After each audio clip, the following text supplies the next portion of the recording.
Patronage is the support, encouragement, privilege, or financial aid that an organization or individual bestows to another. In the history of arts patronage refers to the support that kings, popes, and the wealthy have provided to artists such as musicians, painters, and sculptors. It can also refer to the right of bestowing offices at church benefices, the business given to a store by a regular customer, and the guardianship of saints. The word patron derives from the Latin patronus, as one who gives benefits to his clients. In some countries the term is used to describe political patronage, which is the use of state resources to reward individuals for their electoral support. Some patronage systems are legal, as in the Canadian tradition of the Prime Minister to appoint senators and the heads of a number of commissions and agencies. In many cases, these appointments go to people who have supported the political party of the Prime Minister. As well, the term may refer to a type of corruption or favoritism in which a party in power rewards groups, families, ethnicities for their electoral support using illegal gifts or fraudulently awarded appointments or government contracts. Arts. For the ancient world onward, patronage of the arts was important in art history. It is known in greatest detail in reference to medieval and Renaissance Europe, though patronage can also be traced in feudal Japan, the traditional Southeast Asian kingdoms, and elsewhere. Art patronage tended to arise wherever a royal or imperial system and an aristocracy dominated a society and controlled a significant share of resources. Samuel Johnson defined a patron as one who looks with unconcern on a man struggling for life in the water, and, when he has reached ground, encumbers him with help. Rulers, nobles, and very wealthy people used patronage of the arts to endorse the political ambitions, social positions, and prestige. That is, patrons operated as sponsors. Most languages other than English still use the term mecenate, derived from the name of Gaius Maecenas, generous friend and advisor to the Roman Emperor Augustus. Some patrons, such as the Medici of Florence, used artistic patronage to cleanse wealth that was perceived as ill-gotten through usury. Art patronage was especially important in the creation of religious art. The Roman Catholic Church and later Protestant groups sponsored art and architecture, as seen in churches, cathedrals, painting, sculpture, and handicrafts, while sponsorship of artists and the commissioning of artwork is the best-known aspect of the patronage system. Other disciplines also benefited from patronage, including those who studied natural philosophy, musicians, writers, philosophers, alchemists, astrologers, and other scholars. Artists as diverse and important as Creation de Troyes, Leonardo da Vinci and Michelangelo, William Shakespeare, and Ben Jonson all sought and enjoyed the support of noble or ecclesiastical patrons. Figures as late as Mozart and Beethoven also participated in the system to some degree. It was only with the rise of bourgeois and capitalist social forms in the middle 19th century that European culture moved away from its patronage system to the more publicly supported system of museums, theaters, mass audiences, and mass consumption that is familiar in the contemporary world. This kind of system continues across many fields of the arts, though the nature of the sponsors has changed from churches to charitable foundations, and from aristocrats to plutocrats. The term patronage has a more neutral connotation than in politics. It may simply refer to direct support of an artist, for example by grants. In the later part of the 20th century, the academic subdiscipline of patronage studies began to evolve. in recognition of the important and often neglected role that the phenomenon of patronage had played in the cultural life of previous centuries. Journalism. While most news companies, particularly in North America, are funded through advertising revenue, secondary funding sources include audience members and philanthropists who donate to for-profit and non-profit organizations. Politics. Political leaders have at their disposal a great deal of patronage, in the sense that they make decisions on the appointment of officials inside and outside government. Patronage is therefore a recognized power of the executive branch.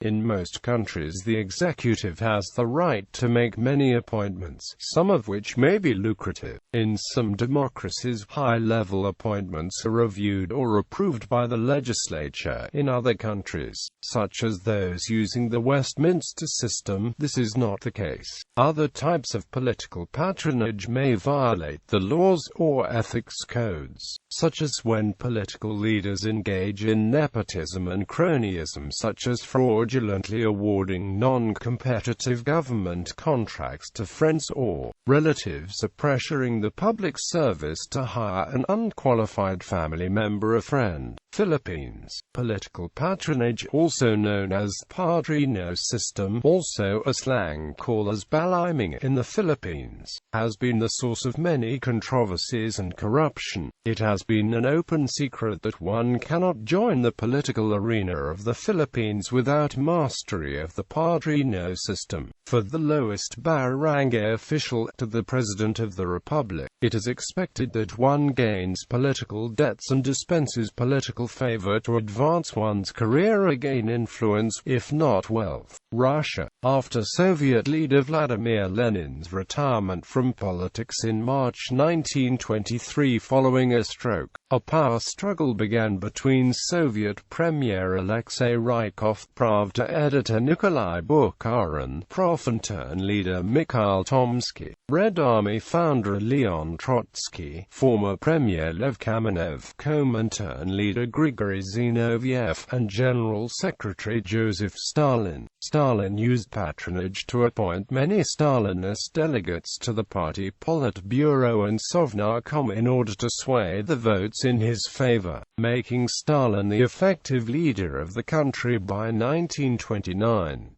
South Africa. During 2012, the African National Congress mayor of Beaufort West in the Western Cape province wrote a letter which openly and illegally solicited funds from the Construction, Education and Training Authority for the ANC's 2016 election campaign. This episode, amongst many others including instances revolving around President Jacob Zuma, revealed how the African National Congress's ruling political party utilized patronage to reward supporters and strengthen the leading faction of the party's control over governmental institutions. United States. In the United States during the Gilded Age, patronage became a controversial issue.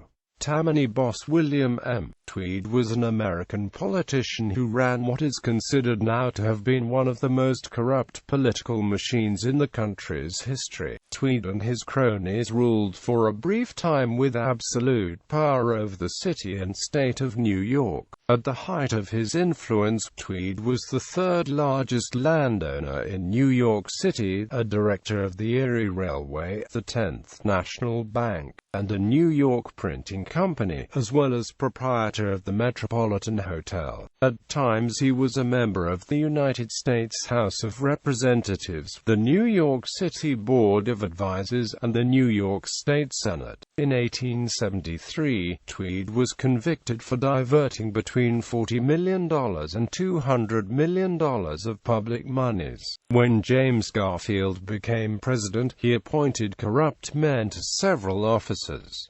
This provoked the ire of the stalwarts. Charles J. Gitcher assassinated Garfield in 1881, 6 months after he became president. To prevent further political violence and to assuage public outrage, Congress passed the Pendleton Act in 1883, which set up the Civil Service Commission. Henceforth, applicants for most federal government jobs would have to pass an examination. federal politicians' influence over bureaucratic appointments waned, and patronage declined as a national political issue. Beginning in 1969, a Supreme Court case in Chicago, Michael L. Shageman v. Democratic Organization of Cook County, occurred involving political patronage and its constitutionality. Shageman claimed that much of the patronage going on in Chicago politics was unlawful on the grounds of the First and 14th Amendments. Through a series of legal battle and negotiations, the two parties agreed upon the Shageman decrees. Under these decrees it was declared that the employment statuses of most public employees could not be affected positively and negatively based on political allegiance, with exceptions for politically inclined positions. The case is still in negotiation today, as there are points yet to be decided. Political patronage is not always considered corrupt. In the United States, the U.S. Constitution provides the president with the power to appoint individuals to government positions. He also may appoint personal advisors without congressional approval.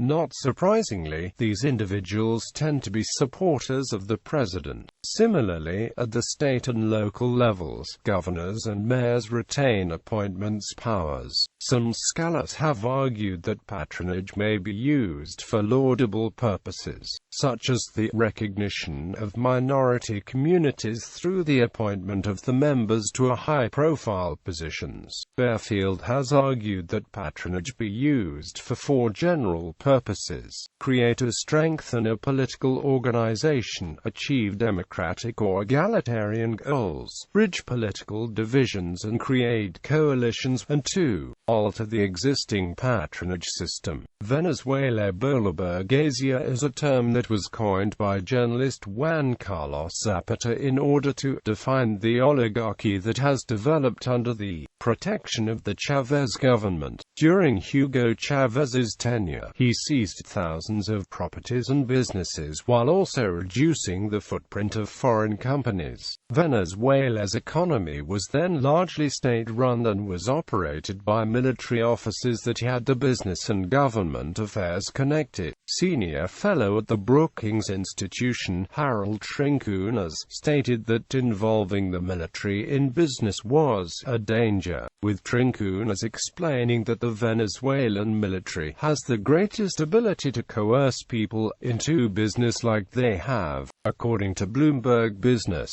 why showering contracts on former military officials and pro-government business executives. Chavez put a new face on the system of patronage. Charity, charitable and other non-profit-making organizations often seek an influential figurehead to act as patron. The relationship often does not involve money, as well as conferring credibility. These people can use their contacts and charisma to assist the organization to raise funds or to affect government policy. The British royal family are especially prolific in this respect, devoting a large proportion of the time to a wide range of causes. Commercial. Sometimes consumers support smaller local businesses or corporations out of loyalty even if less expensive options exist. The regular custom is referred to as patronage. Patronage may entitle members of a consumer's cooperative to a share of the surplus or profit generated by the coup, called a patronage refund. This refund is a form of dividend. Science.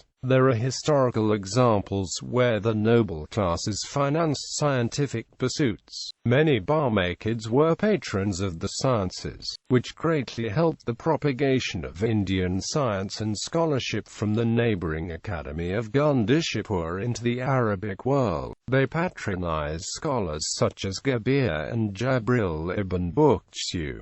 They are also credited with the establishment of the first paper mill in Baghdad. The power of the barmaids in those times is reflected in the Book of 1001 Nights. The Vizier Jafar appears in several stories, as well as a tale that gave rise to the expression Barmecide feast. We know of Yahya bin Khalid al-Barmaki as a patron of physicians and, specifically, of the translation of Hindu medical works into both Arabic and Persian. In all likelihood, however, his activity took place in the orbit of the caliphal court in Iraq, where at the behest of Harun al-Rashid, such books were translated into Arabic. Thus Khorasan and Transoxania were effectively bypassed in this transfer of learning from India to Islam, even though, undeniably, the Barmaki's cultural outlook owed something to the land of origin, northern Afghanistan, and Yahya al-Barmaki's interest in medicine may have derived from no longer identifiable family tradition. Sports. In the same manner as commercial patronage, those who attend a sporting event may be referred to as patrons, though the usage in much of the world is now considered archaic, with some notable exceptions. Those who attend the Masters tournament, one of the four major championships of professional golf, are still traditionally referred to as patrons, largely at the insistence of the Augusta National Golf Club.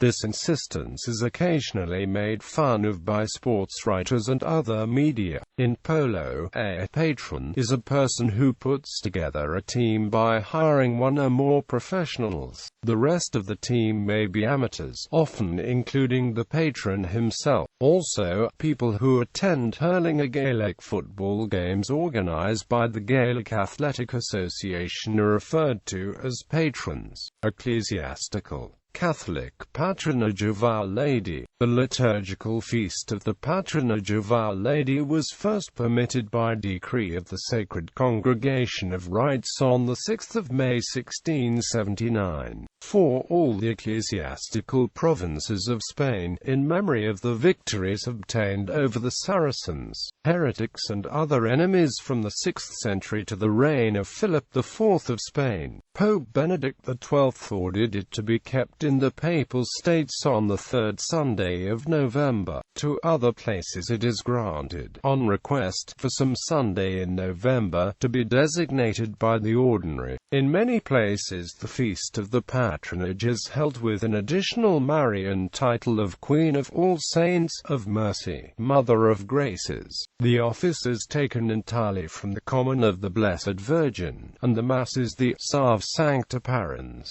The Greeks have no feast of this kind, but the Ruthenians, followed by all the Slavs of the Greek Rite, have a feast, called Patronage Sancta Simi Domine etc., or Powcroft Bogorodice, fixed on the 1st of October, which, however, would seem to correspond more with the Catholic feast of the Scapula. Anglicans, the main article parish in the Church of England. Patronage is the commonly used term for the right to present a candidate to a benefice. Presbyterian. The Church Patronage Act 1711 resulted in multiple secessions from the Church of Scotland, including the secession of 1733, which led to the formation of the Associate Presbytery, the secession of 1761, which led to the formation of the Relief Church, and the disruption of 1843, which led to the formation of the Free Church of Scotland.